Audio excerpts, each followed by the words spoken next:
रिश्वतखोरों और भ्रष्टाचारियों सावधान हो जाओ, क्योंकि योगी आदित्यनाथ की ये वार्निंग न सिर्फ आपके करियर को खत्म कर सकती है बल्कि आपके आने वाली 7 पीढ़ियों का जीवन तबाह कर देगी। नमस्कार, मैं हूं वैभव दीक्षित। आज की इस वीडियो में मैं आपको बताऊंगा योगी का वो बयान जिसने रिश्वतखोरों और भ्रष्टाचारियों की रात की नींदें उड़ा दी हैं। साथ ही साथ आपको योगी आदित्यनाथ के 2 वो कारनामे भी दिखाऊंगा जिससे साफ हो जाएगा कि योगी जो कहते हैं वो करते भी हैं। चलिए, सबसे पहले मैं आपको योगी आदित्यनाथ का वो बयान सुना देता हूं जिसने रिश्वतखोरों और भ्रष्टाचारियों की रातों की नींद उड़ा दी है। धैर्य के साथ अपने निवेश को आगे बढ़ाएं। सरकार का सिंगल विंडो सिस्टम उनकी मदद करेगा, निवेश सारथी उनकी मदद करेगा। अगर कहीं पर कोई बेईमानी करता है, आप उसकी एक कंप्लेंट केवल मुझे कर दीजिए। भ्रष्टाचार जो घुन की तरह व्यवस्था को खोखला कर रहा है, इस पर बड़े प्रहार की तैयारी के साथ सरकार कार्य करने जा रही है। हमने पहले ही कहा है कि अपराध और अपराधियों के प्रति, भ्रष्टाचार और भ्रष्टाचारियों के प्रति सरकार जीरो टॉलरेंस की नीति के तहत काम करेगी और उसी जीरो टॉलरेंस की नीति के तहत मैं आपका आह्वान करने के लिए आया हूं। अगर कोई आपसे कहता है कि लोन दिलाने के नाम पे हम आप पैसा दीजिए, हम पैसा दिलाएंगे, कतई विश्वास मत करिए। सरकार के पोर्टल पर जाइए। अगर कोई आपसे अनावश्यक रूप से धनराशि की मांग करता है, आप उसकी शिकायत करिए। हम उसकी जांच करवा करके जवाबदेही तय करवा देंगे।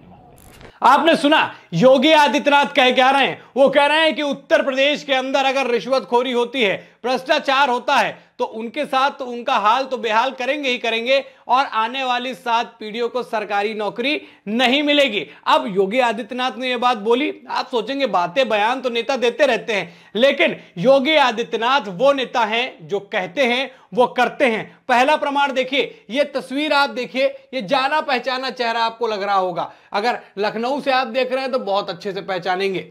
ये लखनऊ के पूर्व डीएम रहे हैं। इनका नाम है अभिषेक प्रकाश, जो कि डीएम रहे जैसा मैंने बताया। इनका हाल क्या किया है योगी आदित्यनाथ ने, एक बार जरा सुनिए। इन्वेस्ट यूपी में रिश्वतखोरी की शिकायत के बाद सीईओ अभिषेक प्रकाश निलंबित कर दिए गए हैं। योगी आदित्यनाथ ने इनको निलंबित कर दिया है। अब जब वहां इन्वेस्टर समिट हुई लखनऊ में, तो उसमें सीईओ थे भाई साहब, उसमें रिश्वतखोरी का आरोप इनके ऊपर लगा और उसमें इनका नाम शामिल था। इसलिए योगी आदित्यनाथ ने इनको त्वरित कार्रवाई करते हुए निलंबित कर दिया। सोलर इंडस्ट्री लगाने के लिए एक उद्यमी ने इन्वेस्ट यूपी में आवेदन किया था। इसके बाद एक जैन नामक बिचौलिए ने उद्यमी से क्या कहा, भैया पैसा लाओ, हम काम करा देंगे। इनका भी नाम उसमें जुड़ गया। यानी जैसे ही रिश्वतखोरी करी वैसे ही अंजाम भुगतने को मिला। और मिला किसको? डीएम थे ये लखनऊ में, प्रदेश की राजधानी में, देश के सबसे बड़े प्रदेश उत्तर प्रदेश की राजधानी लखनऊ के डीएम थे और अच्छा खासा नाम था। इनको पसंद करते थे, अच्छे अधिकारी थे, लेकिन एक गलती और जीवन तबाह। इनको जो है अब इनके किए की सजा दे दी है। अब मामला दोस्तों यही नहीं थमता।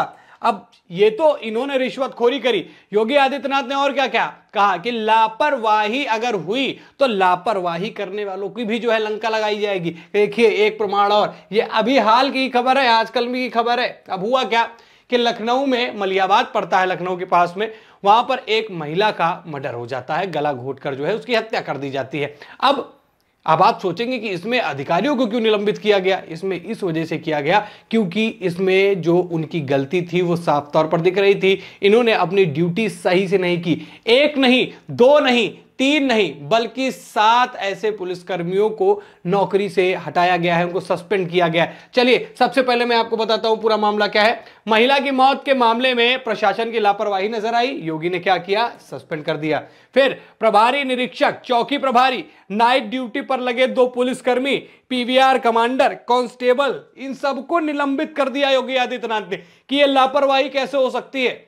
ये सारी चीजें उत्तर प्रदेश की राजधानी लखनऊ में कैसे हो रही हैं? यानी ये संदेश है उन भ्रष्टाचारियों को, वो सरकारी कर्मचारी जो अपने अपने काम को दबा के रखते, भैया हमको काम नहीं करना, सरकार से बस पैसा लेना है, उनको यह संदेश है कि प्रदेश के अंदर ऐसी अब चीजें, ऐसी हरकतें नहीं चलने वाली, और अगर आप ऐसा करते हैं तो फिर हाल आपका क्या होगा वो आपके सामने है। वो डीएम हो, वो पुलिस हो, या फिर कोई छोटा अधिकारी हो, या फिर बड़ा अधिकारी हो, अगर आप गलत काम कर रहे हैं जिससे भ्रष्टाचार बढ़ रहा है, जिससे शासन प्रशासन की व्यवस्थाओं पर सवाल उठ रहे हैं, तो आप जो है अब सतर्क होने का नंबर आपका आ गया है। अभी आपने हाल में ही सुना होगा कि योगी आदित्यनाथ ने क्या किया, रिश्वतखोरों को पकड़ने का एक बेहतरीन उपाय निकाला कि जो अधिकारी हैं उनको सिविल ड्रेस यानी सादे कपड़ों में, जैसे मैंने पहन रखे हैं, ऐसे कपड़ों में भेजते थे, जहां जहां कार्यालय होते थे, जहां जहां ऐसी संभावनाएं सुनने में आती थी, पहुंचते थे, काम कराने के लिए कहते थे, फिर वहां पैसे की मांग होती थी और ऑन द स्पॉट उसको पकड़ लिया जाता था।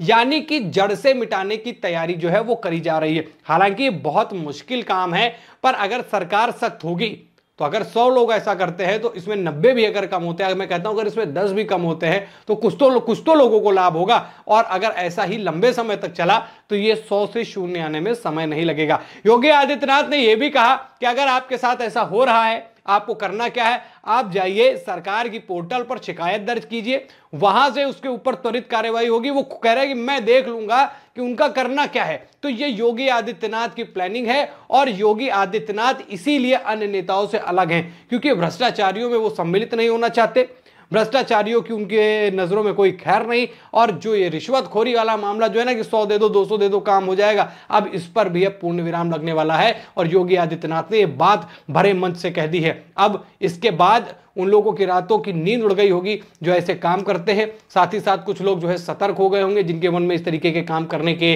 उनके जहन में ऐसी चीजें आई होंगी, वो अब सतर्क हो गए, भैया अब तो नहीं, यूपी में तो ये सारी चीजें संभव नहीं है। योगी आदित्यनाथ का ये रूप आपको कैसा लगा, ये प्लान आपको कैसा लगा? क्या जो अधिकारी भ्रष्टाचार करते हैं, रिश्वत लेते हैं, क्या उनको और उनके आने वाले परिवार को सरकारी नौकरी से वंचित रखा जाना चाहिए या फिर नहीं? आप अपनी राय दोस्तों कमेंट में जरूर बताइएगा। खबर में इतना ही।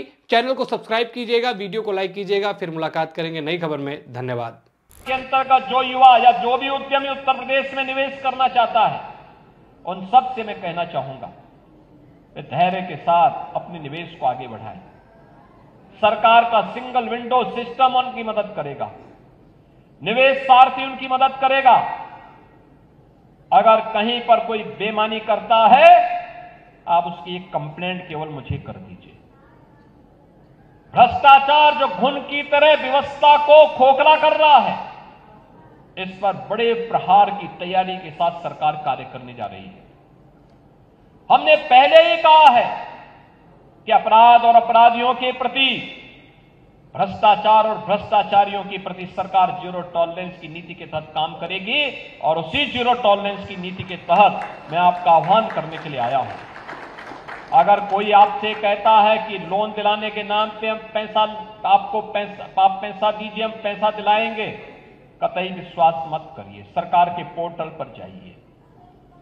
अगर कोई आपसे अनावश्यक रूप से धनराशि की मांग करता है, आप उसकी शिकायत करिए। हम उसकी जांच करवा करके जवाबदेही तय करवा देंगे वहां पे। और याद रखना, जो गलत तरीके से आपसे पैसे की डिमांड करेगा, याद रखना, मुझे लगता है कि वह व्यक्ति अंतिम उस परिवार की सर्विस होगी, उसके बाद फिर कभी कोई सरकारी सेवा में आने वाला नहीं है। फिर उसके बाद कभी उसको अवसर नहीं मिलने वाला है। इतनी बड़ी कार्रवाई कर देंगे कि वह एक नजीर बन जाएगी। और बहनों और भाइयों, एक घुन को समाप्त करने की आवश्यकता है, सख्ती के साथ इससे लड़ने की आवश्यकता है। और ये तभी हो सकता है जब समाज सरकार के साथ खड़े होकर के इससे लड़ने के जज्बे के साथ तैयार हो सके। आपका विकास आपके लिए है, आने वाली पीढ़ी के लिए है, उसका कोई विकल्प नहीं हो सकता। हमें ऐसा अवसर वहां पे प्रदान करना चाहिए, ऐसे अवसर सृजित करने चाहिए आने वाली पीढ़ी के लिए।